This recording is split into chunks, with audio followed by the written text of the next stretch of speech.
안녕하십니까. 지난 시간에는 다재다능하고 자유로운 영혼의 소유자 루벤스의 그림을 알아봤고요. 이번 시간은 스페인 출신 디에고 벨라스케스와 그의 그림들을 살펴보겠습니다. 벨라스케스는 루벤스와도 인연이 있는데요. 루벤스는 이 외교관으로 1603년에 스페인에 왔었고 1628년에 스페인 왕실을 다시 찾았을 때는 마침 벨라스케스가 그림을 그리고 있었죠. 둘 간의 만남은 벨라스케스에게 큰 변화를 주게 되는데요. 당시 유럽에 널리 알려진 루벤스의 화려하고 자유로운 그림을 보고 놀랐을 것 같고요. 또 하나는 펠리페 4세가 그를 이태리로 보낸 것입니다. 말하자면 그림 유학을 시킨 것이죠. 이 그림은 루벤스가 그린 펠리페 4세의 초상화입니다. 피렌체의 우피치 미술관에 있는 말을 탄 펠리페 4세라는 그림인데요. 원래 루벤스가 그린 것을 후안 바우티스타 마르티네스 델 마소가 모사한 것이라고 하죠. 다음은 벨라스케스가 펠리페 4세를 그린 것입니다. 1626년에 그린 것이니까 루벤스의 그림보다 2년여가 빠르죠. 두 그림은 같은 인물이지만 여러 가지가 다른데요. 두 화가가 그린 자신의 모습을 보면서 펠리페 4세는 어떤 그림을 더 좋아했을까요?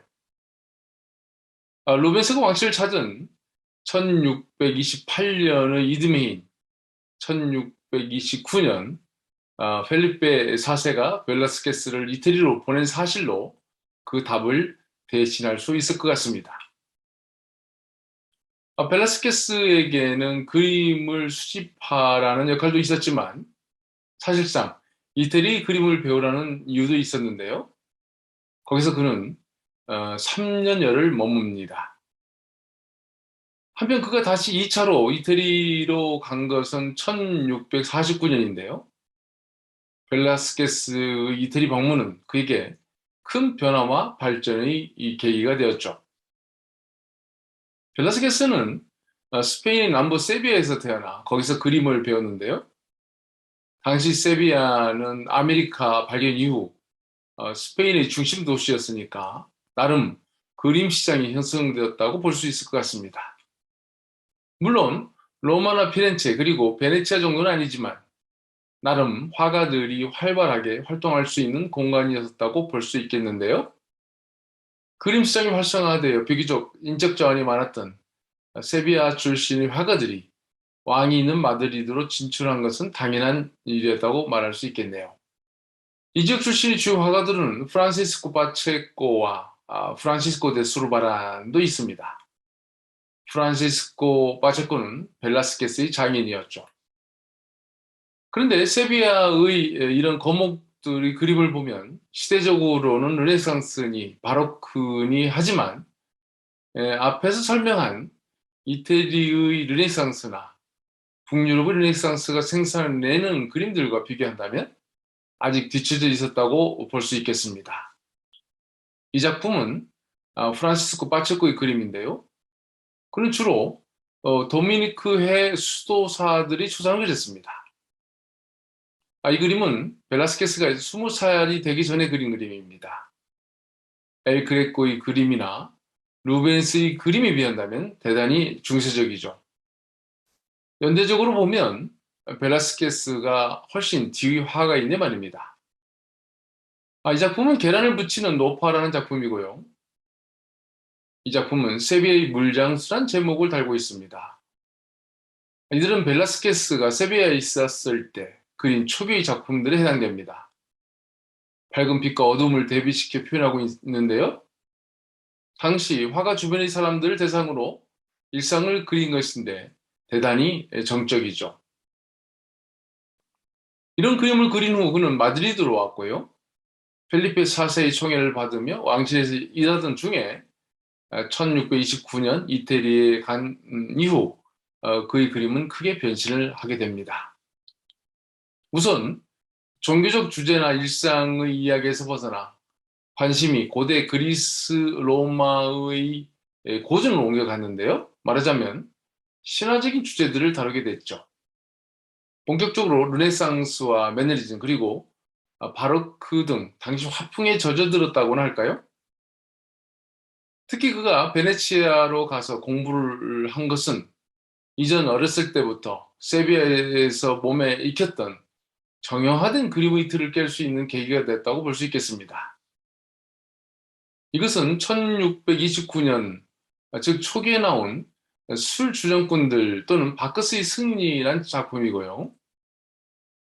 이것은 1630년에 나온 불카누스의 대장간에 나타난 아폴로란 작품입니다.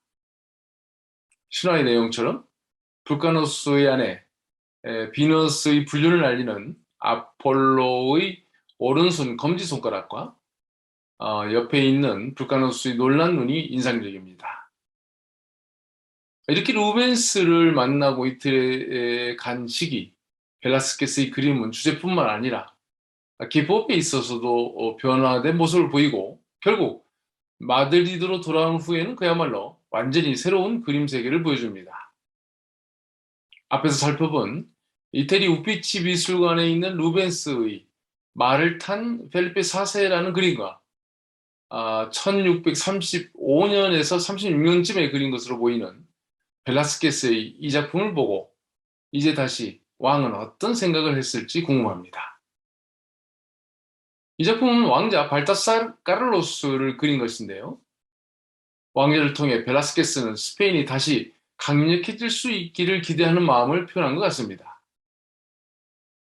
한편 이 작품은 창들이라는 제목 또는 브레다의 항복이라는 이름으로 불리는 작품인데요. 1625년 스페인으로부터 독립을 하려는 네덜란드에 대한 정복전쟁이 있었고요. 브레다 시를 접수한 스페인의 암브로시오 스피놀라 후작이 네덜란드의 후스티노 데 나소 대장으로부터 시의 열쇠를 인수하는 장면입니다. 이 그림은 전투가 있은 후 10년 뒤에 그린 것이고 화가가 직접 전투에 참여하지도 않은 것이기 때문에 이야기를 듣고 상상에 의거해서 그린 것인데요. 그래서 그림 속 구도나 인물의 배치, 그리고 그 표정 등에서 벨라스케스의 의도가 깊이 배어 있다고 보면 됩니다. 모든 게 상상 속에서 구성된 것이니까요. 먼 원경은 프랑드로 화풍을 기억나게 하고요. 왼쪽은 패배한 네덜란드 사람들인데 복장이 통일되지 않았고 말은 매우 지친 모습을 하고 있습니다. 그에 비해 오른쪽에 보이는 창들은 바로 서 있고 기세등등한 장면을 연출하고 있고요. 뒤태를 보이는 말은 매우 단단하고 윤기가 납니다. 특히 뒷발을 들고 있는 움직임은 아직도 힘이 남아있음을 보여줍니다. 상반된 두 상태가 대비 또는 대조되고 있는데요. 바로코 미술의 특징이기도 하죠. 브레다 시의 열쇠를 받은 스페인의 장군은 대단히 관대한 모습을 보이고 있고요. 참고로 그림의 맨 오른쪽 말의 앞에 그려진 인물이 화가 벨라스케스입니다. 프라도 미술관에 있는 이 그림은 크기가 대단히 큰데요. 그림의 왼쪽에서 오른쪽으로 움직이면서 보면 실제로 말이 움직이는 듯한 느낌을 줄 정도로 매우 생동감이 있습니다. 그런데요, 상상으로 그림, 벨라스케스의 이 그림은 아마도 다음의 그림에서 영감을 받은 듯 하기도 합니다. 파울로 우첼로가 그린 산 로마노 전투라는 3부 연작 중 하나인데요. 1432년 피렌체와 시에나 간에 벌어진 기념비적인 전투를 화가가 1455년에 그렸으니까 벨라스케스가 브레다 항복을 그린 것과 조건이 비슷합니다. 특히 말과 창의 모양을 통해 전투의 상황을 짐작하게 하는 공통점을 발견할 수 있겠습니다. 다음 작품은 벨라스케스의 대표 작품이자 프라도 미술관에서 가장 평가를 받는 작품입니다. 세계적으로도 가장 평가받는 작품 중 하나죠. 이 작품에 대해서는 과거에도 그랬고 앞으로도 수많은 접근과 해석이 나올 것인데요. 제가 한 강의 중에서는 황금세기를 담아낸 두 그릇이란 강의와 돈키호테로 풀어보는 시녀들, 그리고 메타버스와 시녀들 등의 강의를 통해 여러 각도로 접근해 봤으니 그 강의들을 참고해 주시기 바랍니다. 한편 프라도 미술관에서는 벨라스케스의 그림들과 가까운 곳에 다음과 같은 그림을 발견하게 됩니다. 후안 카레뇨 데 미란다가 그린 작품입니다. 그는 벨라스케스를 이어 왕실의 화가로 활동했는데요. 앞의 설명에서 언급했듯이 합스부르크 왕가가 막을 내리는 그야말로 암울한 시기에 왕실에서 있었기 때문에 그의 그림들에서는 당시 상황이 자연스럽게 반영되고 있다고 볼 수 있겠습니다. 앞에서 우리는 벨라스케스의 작품 중 발타사르 까르로스 왕자가 말을 탄 그림을 봤는데요. 벨라스케스는 기울어져가는 스페인 왕실을 보면서 이 어린 왕자를 아끼고 그에게 희망을 걸었던 것 같습니다. 그에 대한 벨라스케스의 애정은 여러 그림들을 통해 잘 나타나고 있는데요. 이 왕자는 16살이라는 어린 나이에 사망하게 되죠. 말하자면 희망을 걸었던 왕자의 사망은 스페인과 그 왕실, 특히 벨라스케스에게도 큰 충격이었을 것으로 보입니다.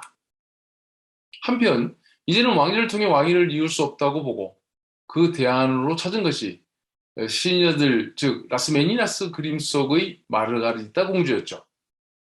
왕실에 왕자는 없지만 공주에게 마지막 희망을 걸어본 것인데요. 화가 벨라스케스의 마음도 그랬을 것으로 보입니다. 이 작품 중앙에 있는 마르가리타 공주에게 모든 게 집중되어 있고요. 상대적으로 왕과 왕비는 거울 속에 희미하게 비춰져 있지만 이 공간의 인물들이나 공간에 들어있는 모든 빛은 공주를 비추고 있습니다. 한편 벨라스케스는 이 작품을 완성한 후 4년 후에 세상을 떠났으니까 죽는 순간까지 마르가리타 공주에게 희망을 걸었다고 볼 수 있겠는데요. 역사는 기대와는 다른 방향으로 흘렀습니다. 1657년에는 펠리페라는 왕자가 태어났고 아이의 총명함에 다시 모든 기대를 그에게 모았지만 역시 4살 만인 1661년에 사망했습니다. 그리고 바로 그해 또 한 명의 왕자가 태어났죠. 바로 펠리페 4세를 이어 스페인의 왕이 된 카를로스 2세입니다. 그는 결국 합스부르크 왕가의 마지막 왕이 되었는데요. 우리는 그를 엘 에치사도, 즉 백지왕 또는 바보왕이라고 부릅니다. 말하자면 스페인은 희망의 불씨를 살리지 못하고 절망의 절망을 거듭했음을 그의 이름이 말해주고 있죠. 그는 이전에 똑똑했던 형제들에 비해 외모도 지능도 비교가 안 될 정도로 매우 떨어졌는데요. 외모에서도 풍기듯이 그리고 그에 대한 별명에서도 짐작할 수 있듯이 문제가 많았습니다.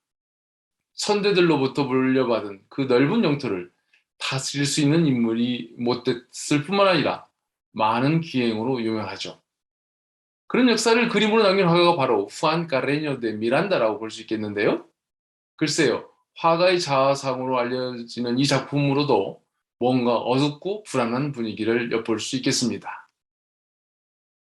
그는 주로 카를로스 2세를 비롯해 왕실의 인물들을 그렸는데요. 다시 앞에서 본 후안 카레뇨 데 미란다 이 그림을 보도록 하겠습니다. 이분은 공주가 아니고요. 스페인 북부 칸타브리아에 태어난 에우헤니아 마르티네스 바이에호라는 여자아이입니다.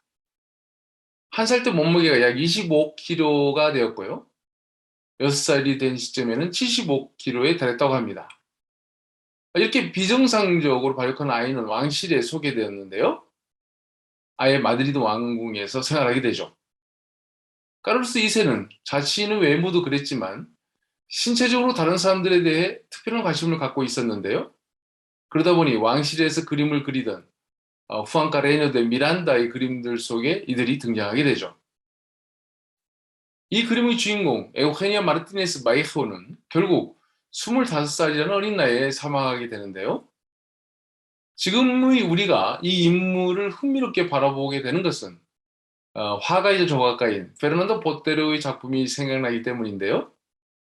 단순한 우연은 아닐 것 같고요. 다른 많은 예술가들이 그랬던 것처럼 역사적으로 마드리드에 있는 프라도 미술관에서 영감을 받은 작가들이 많았고 그 중에 하나가 페르난도 보테르라고 말할 수 있겠습니다.